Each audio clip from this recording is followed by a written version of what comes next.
Hi everybody and welcome to Scarlet Pete Self-Sufficiency, and you join me today with one of my tips on how to do an invisible seam and an invisible hand stitch.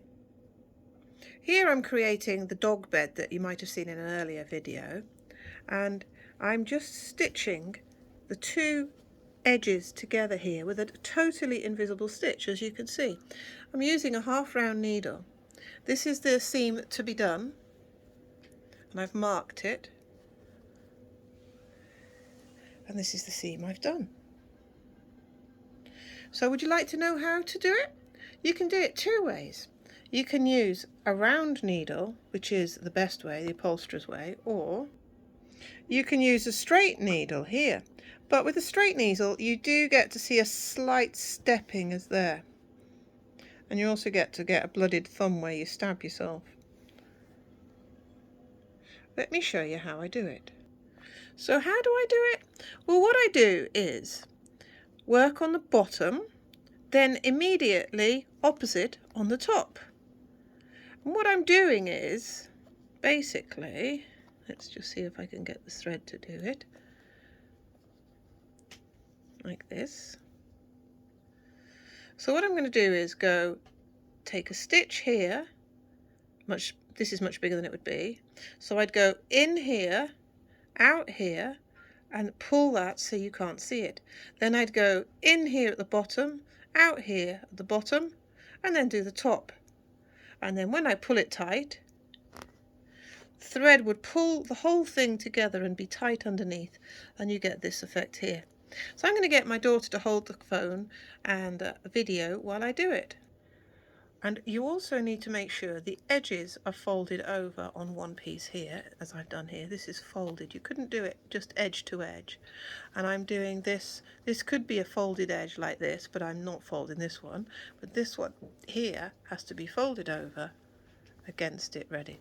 Right, here we go to show you how. Where's the needle gone firstly? So the needle has come out here last, and this is where the thread is. So I'm going to go directly opposite that on the top folded edge, and I'm going to take as small a stitch as is possible with my large curved needle. Now the curved needle, as I explained, the upholsterer's curved needle is the much nicer one to do it with, and you can see there's my stitch.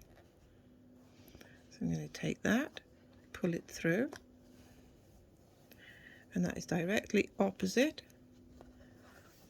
And now I'm going to pick some up from underneath so I can see it go straight down.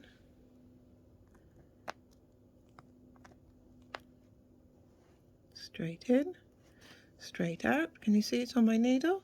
It's opposite that. Pull it through. And what I'm going to do this time is leave it.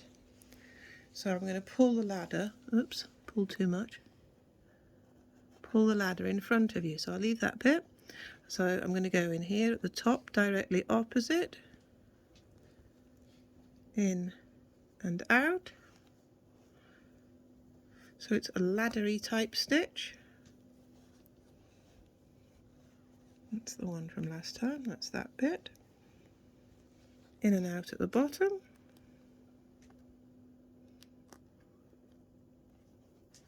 And what's this do? This is going to seal it all together. Ready? Pull. There. What's the difference in just keep Oh, I've only done that so people can see. Ah. So now without the ladder, that was just to show you how I was working it. I'm going to go in and out on the top, pull it tight. Now my dad used to do upholstery, all by hand, covering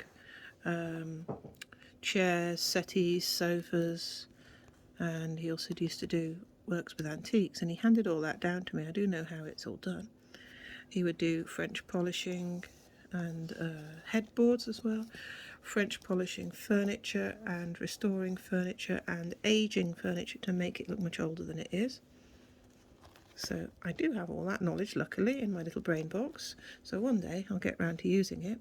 But for now I'm working on a dog's bed, and the dog bed needs an invisible seam, well I think it does because I can do it, to join the side and the base pieces together. And that's what I'm doing, and I hope you like it. I hope you think this is useful. Where would you use this? Well, you'd use it definitely with upholstery. Anytime you've got two things to stitch together and graft together. And if you think you want it in a tough area, I've here got 8 pieces of thread together to make sure on this dog's bed that my cotton is not going to break. You could go back along it in reverse after you've gone in one direction. You could go back in the other direction just to double it up and make sure you're happy with it. Just taking out my neat pins.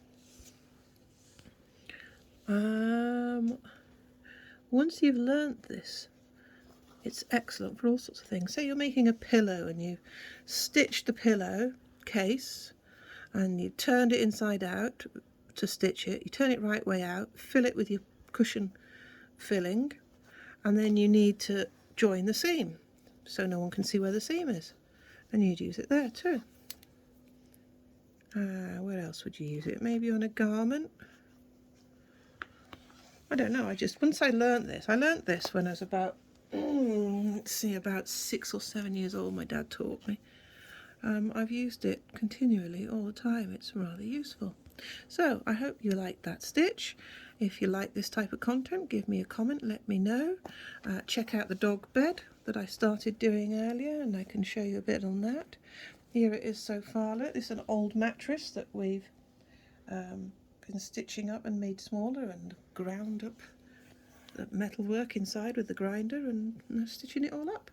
Thanks for watching. Like, subscribe, give me a comment so I know you're there. Share if you care, and lots of love. See you next time. Mwah!